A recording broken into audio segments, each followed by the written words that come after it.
Hello and welcome to the shop. I've got this little piece of Black Locust from my yard. It's fairly dry. Seems to be pretty solid. A lot of the pieces of the branches that I have are rotten through the core, but this one seems to be fairly intact. I'm going to play with this a little bit. I'm going to do a little bit of experimentation. What I'm going to do is make the stem of a goblet on 3 axes here. Well, 4 axes, really. And then attach a foot and a bulb. But this is part of an ongoing experiment for me. I want to hopefully learn enough doing this to be able to do a goblet with a 4-axis stem, but then the actual, glass part, the bulb, and the foot being on the central axis. So first I'm going to work through my axes here and making a 3-axis twist, and then I'm going to make a goblet out of this, and that's in preparation for using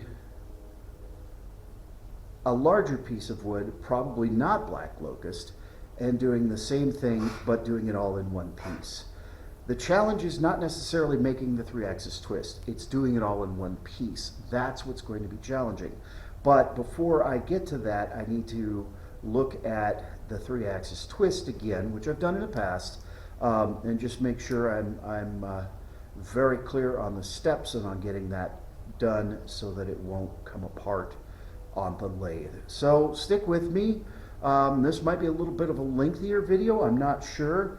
A lot of times when I'm coming up with a new design, what I like to do is a proof of concept. This is absolutely proof of concept phase.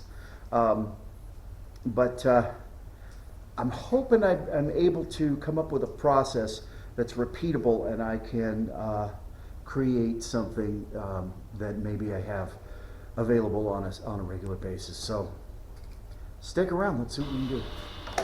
Feel that bark.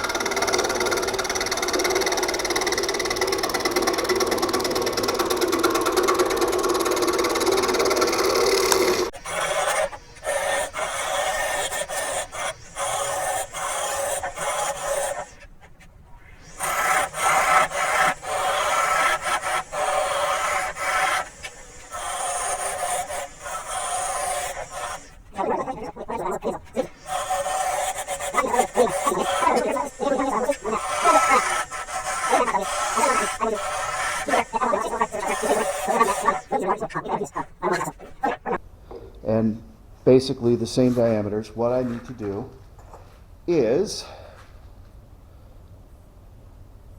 mark a circle, and the closer into the center your multiple axes are, the less radical your multi-axis shape is. The further toward the edge, the more radical the shape. In order to get this to appear the way I want it to appear, I think I have to be a little more radical than not. So you take the diameter, or the radius of your circle, and you use it to mark, points equidistant around the circle. Make sure you get your points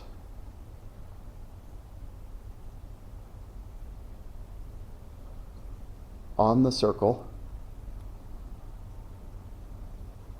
You should get 6 points.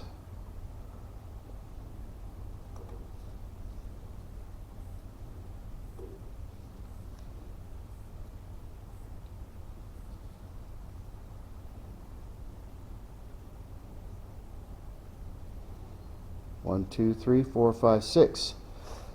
Now I'm going to just do 3 axes, 4 total, being the center being the first one. So I will choose every other one, whoops, and I'm going to mark it inside because that's going to end up getting turned away.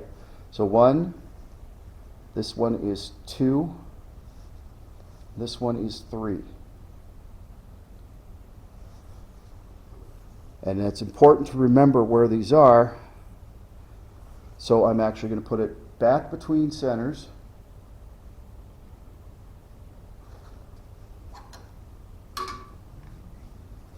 On this side where the, so I'm actually centered. I'm going to pick up number 1.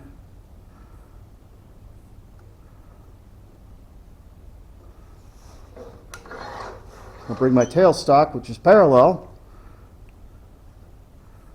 and use it to transfer that first mark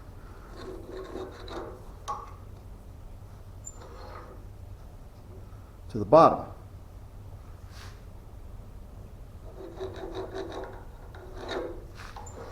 So I've got a straight line from one end to the other, taking the first of my 3 extra axis marks all the way to the bottom. Now, I do the same thing. I'm going to make sure I've got the same radius. Well, I could change the radius. It could be different, but I want, for this piece, I want it to be the same. If I wanted it to taper as it twisted, then I would use the same, I would use a smaller radius, but I want the same radius. I'm going to do the same thing here, except my number 1 axis is going to line up. So I've got this line, I picked up this line, so there's my first extra center. That's what I'm doing, is adding centers. So that's 2. And each center that I choose to use delineates another axis. And that's 3. I'll just finish it out and make sure we're lined up. So this one is number 1.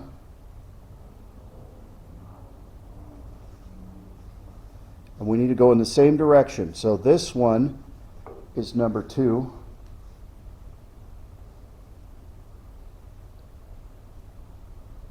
And this one's number 3. Now, the reason I go in the same direction is because the way I'm going to do this is using my headstock as my reference. I'm going to start at number 1, and I'm going to go from 1 to 2. That's going to give me the twist, whereas I would just get a triangular turning if I went from 1 to 1, 2 to 2, and 3 to 3. To get it to twist and wrap and have the illusion of wrapping around, it won't come fully around, but to have it look like it's wrapping around the piece, I go from 1 to 2, 2 to 3, and 3 back to 1.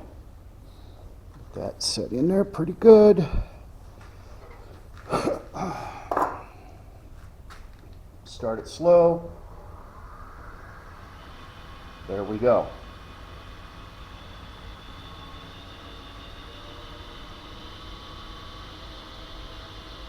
Okay.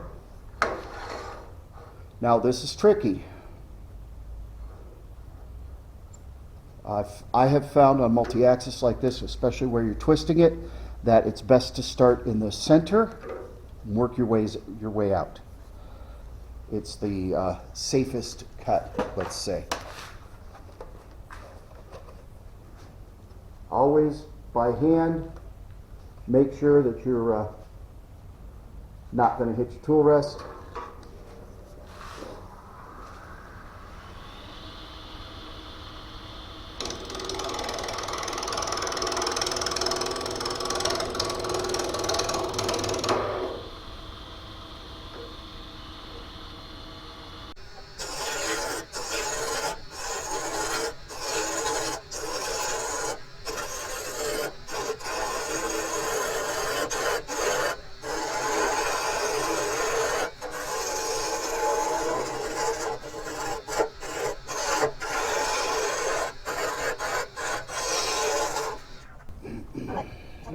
Now I'm going to leave myself perfectly round, centered ends so that I'm going to cut a little, ornate whatever on each end, one to mount into the glass and one to mount into the foot.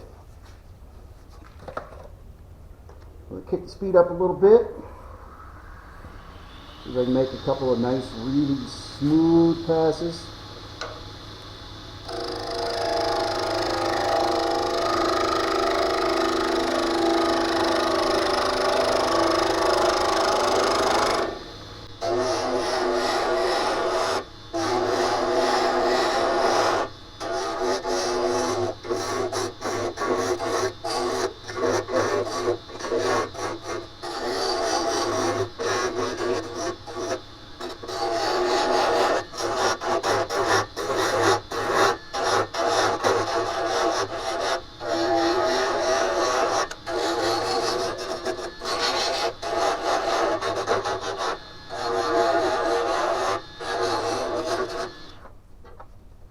Looks pretty good. I'm pretty happy with that. I've got a nice even cut. So we're going to sand that up. There's not really a way to sand that with the lathe turning. It's all pretty much by hand. And the best results I've always gotten in turning this in multi-axis like this with a twist is sanding from left to right. We will start at 180. This is a very open grain. Black Locust is very open grained. A lot like ash. The grain is very similar to ash. But the good thing about sanding it like this is we're not going to get a lot of visible scratches. Okay, so we've sanded through 320 grit, and I don't think we need to get much more excited than that at this point. You do, like I said before, you've got to hand sand it when you're doing it this way. It just spinning, there's a lot of potential to get hurt pretty badly if that's spinning and you're trying to sand it.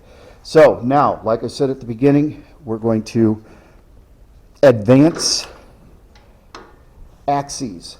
So that was 1 to 2. This is going to be 2 to 3. Make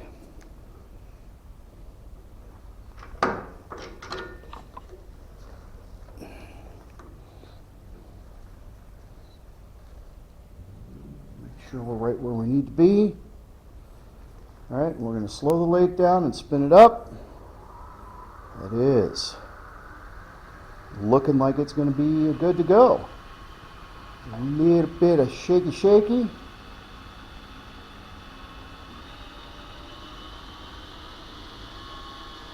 I get up to about 1300 RPM, and that takes that shake out.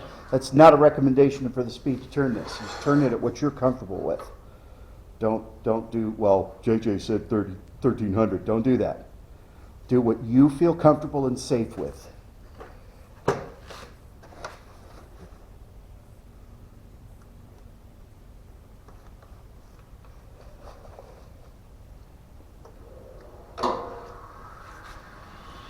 Okay, again, I find it to be the most safest and most effective to start from the center, which in a kind of an illusion is the low point.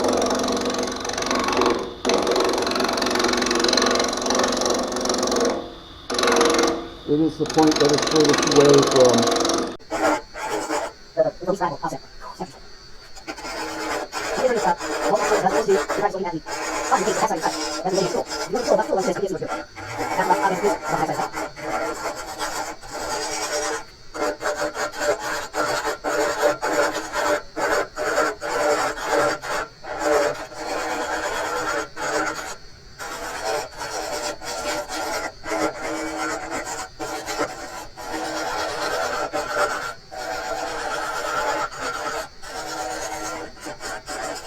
All right, we need to stop it and check it. Good. We've got a good, nice, clean, sharp intersection here, which is what we're looking for. We're not too thin. I don't think we're going to end up turning it all away. Let me square these ends and we'll sand it.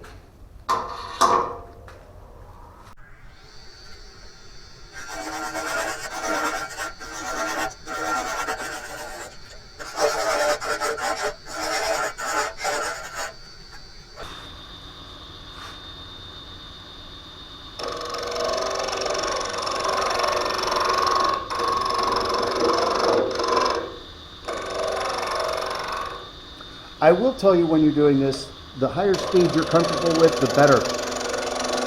The less air you're turning and the more consistent and smooth and clean your cuts will be. If you can turn this at 1800 RPM, I'd do it.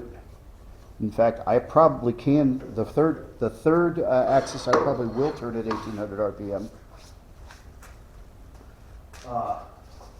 The smaller that gets, the smaller this gets, the easier it gets, the smoother it gets, because you're not so far off balance that you're making the whole thing dance. So back to hand sanding again with the grain, and see I've come into the core here a little bit. This isn't perfectly straight piece end to end. Okay, that's gonna be my knife. That's gonna turn. Okay, so I have a little bit of a smooth section here that's this plane. That will turn away here in just a few minutes.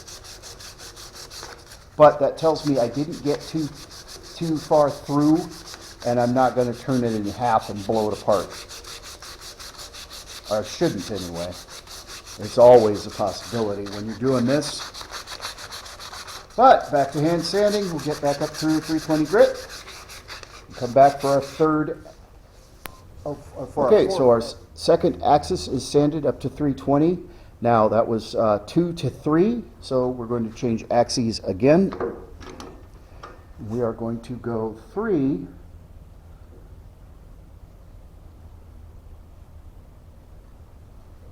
here to 1 here.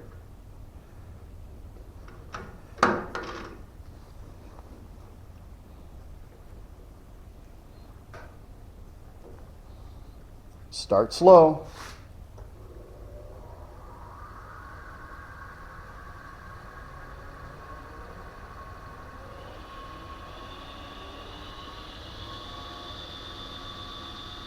It's about 1300. This is where this particular design gets dangerous. If I come in too far on this last axis, which I'll be cutting right through here, if I come in too far, one or the other of the ends is going to pop off, or I'm going to go straight through the middle.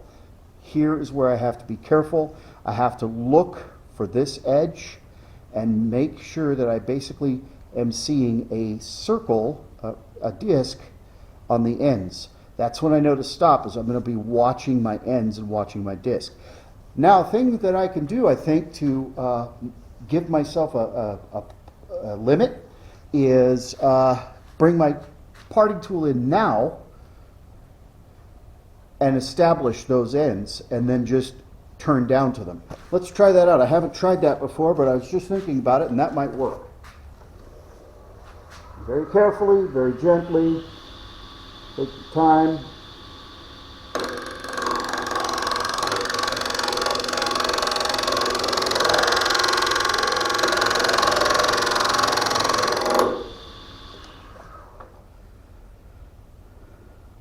That works. That works. So there's the bottom of my cut. So I'm going to do the same thing here. I'm going to establish my my inner diameter of a not round piece.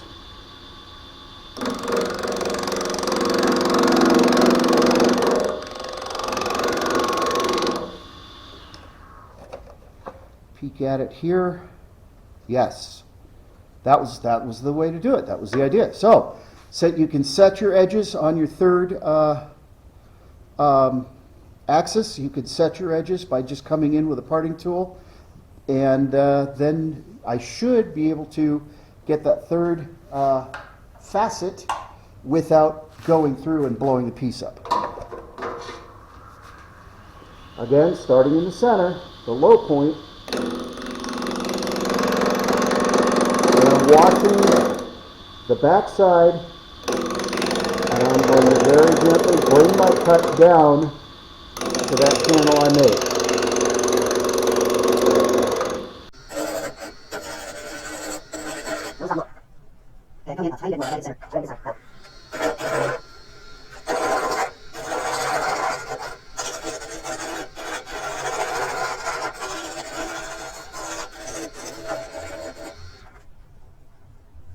down.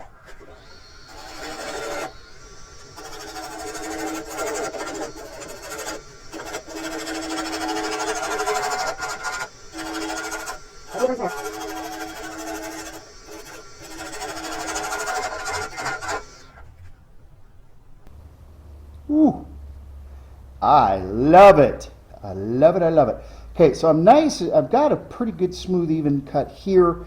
Here, I've got some bumpiness, so I've got to try and very cautiously work that smooth.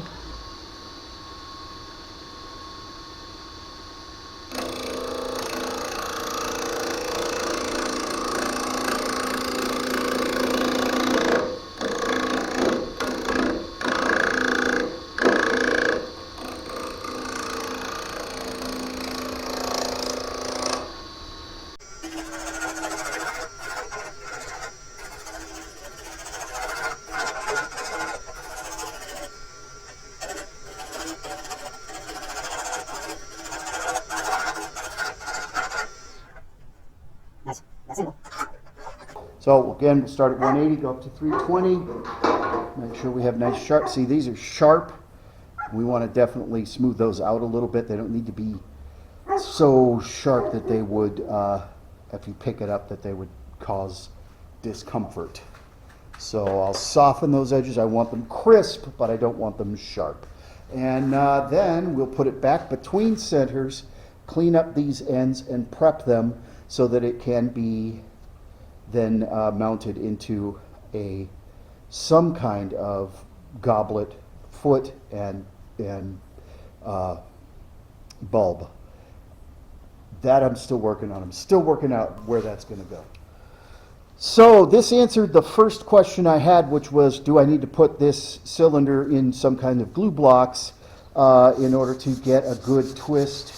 And the answer is no. I got a good twist. I've got a nice, expressive twist on this without putting it in. Now, the further, as I mentioned at the beginning, the further out from the center you bring your multiple axes, the more radical this twist. The problem with that is length. If I tried, say, put this on 3-inch discs and tried to do it at 3 inches with this length, I would have gone right through the center. So you have to take into consideration how long your multi-axis piece is and how radical you want the twist to be, because there is a breaking point where you get too much and you'll just go right through it. So think about that when you're doing this. How long do you want the piece to be? How radical do you want the twist to be? You can get more radical than this. I think it is conceivable if you have a long enough piece with a large enough, probably roughly around 4 inches and maybe 16 inches long, you could go 180 degrees. I think that's conceivable. I don't think you can go past 180. I think you can approach 180 and get right up to 180, but I don't think it's physically possible to get past 180. At that point, that's where we use things like the Sorby spiraling tool, which is straight between centers. It's not multi-axis. It's a tool that cuts a spiral down the length. So there are ways to get an appearance that you went 360. However, in reality, I don't think you can break the 180 degree plane, meaning that this piece here can go 180 degrees opposite on the other end, but I don't think you can go past that. I might be wrong, but I don't think you can go past that between centers. I just don't think it's physically possible. I'm not a mathematician. Don't quote me on that. Somebody call Barbara Dill and ask her, because she'd know.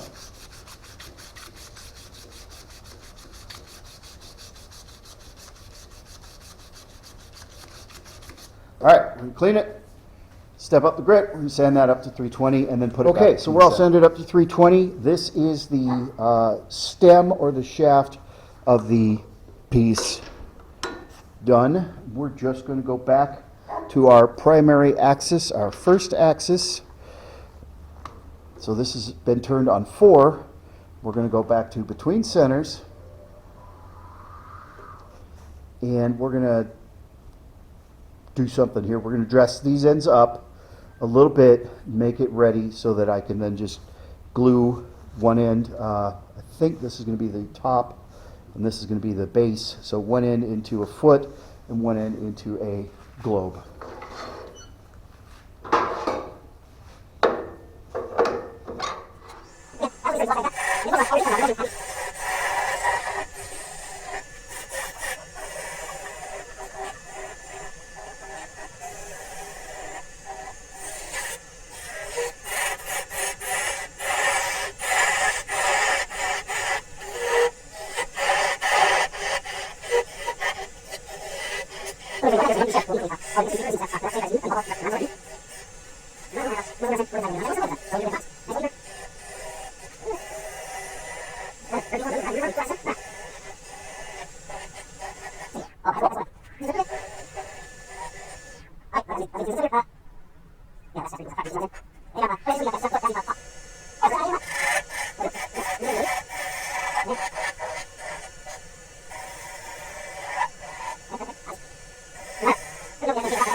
So we had a bit of a learning experience last night.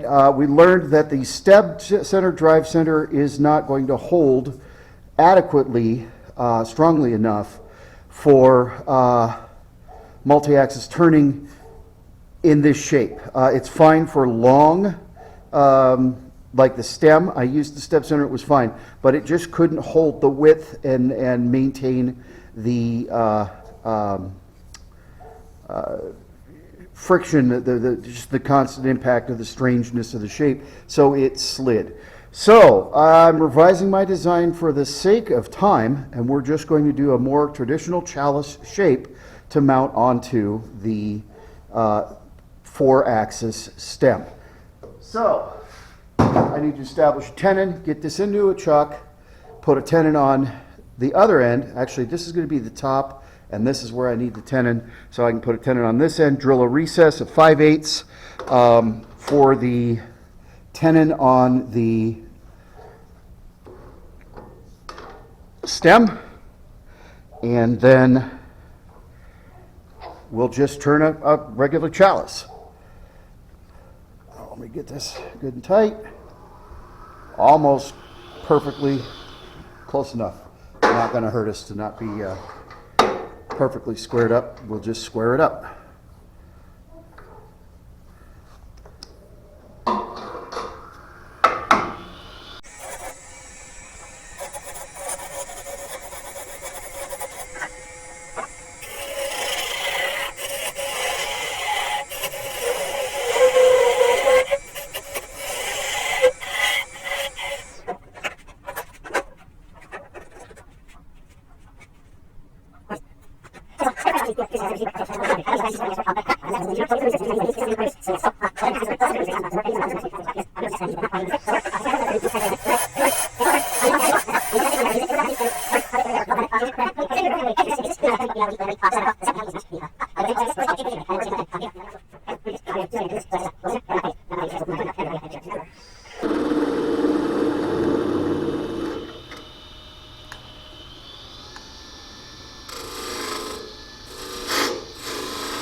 Even give myself a little divot in the middle. This is a place for my 4-speed bit to start.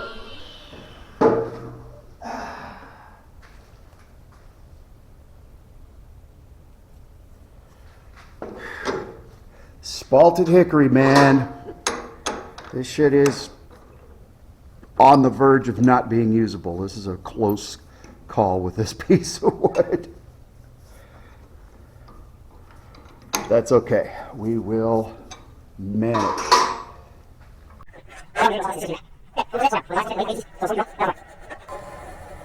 All right, well, you missed it, but I got it. I got it hollowed. I'm ready for sanding, and then what I'm going to do is reverse it and jam it. Sorry, my camera didn't start, but I'll reverse it and jam it, and we will deal with the base and make sure we have a good fit up with our stem. Okay, so what I'm going to do is cover my waste block with, well, first I'm going to make sure my waste block is square. Good to go. Running true. What I'm going to do is cover that with shelf liner. Little piece of shelf liner. What I'm doing is creating a gentle jam chuck. Bring in my tailstock. Okay, so we're jammed. We've got some shelf covering material there. And we need to shape this bottom and make it smaller so that it'll fit right there. Now I'm going to shorten off, obviously cut this tenon off, and we'll get it fit up.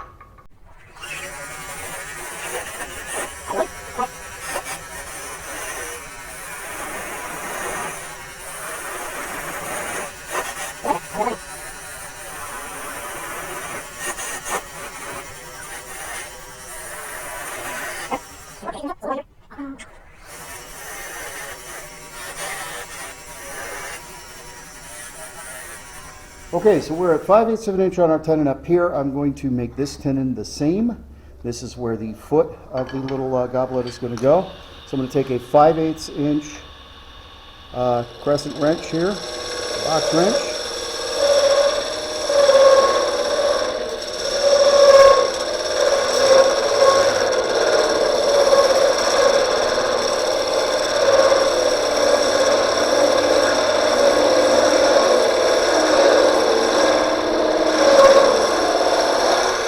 Bam, we're at 5/8 of an inch.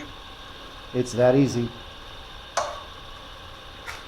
Get a consistent measurement every time.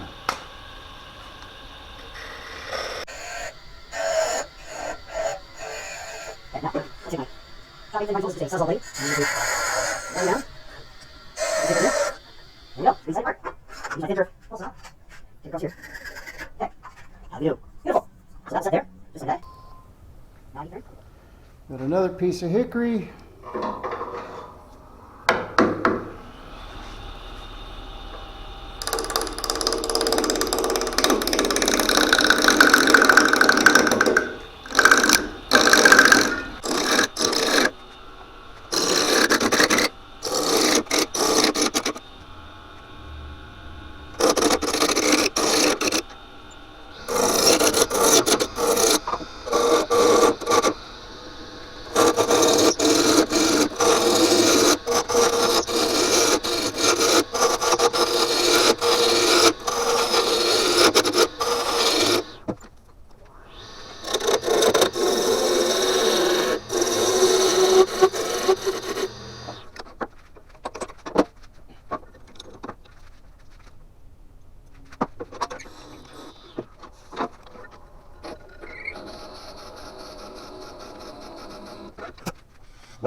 Still in pieces. Got to assemble it and glue it. And I have a stack of other things to get done for a vending event. So I'm going to show it to you not 100% complete, not glued up. But here it is.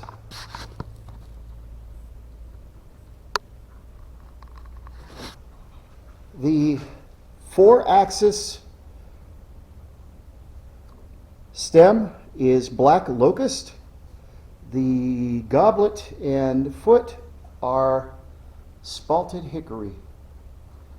And I'm very happy with how this little thing turned out. I learned a lot. I relearned a lot. Going to be refining the technique. And I've already got an order for a pen made with this technique, which is going to be challenging. And I'm looking forward to refining the way I do this in order to apply it to a pen. So there you have it, a multi-axis stem goblet. Remember, just one more pass means put the bowl gouge down.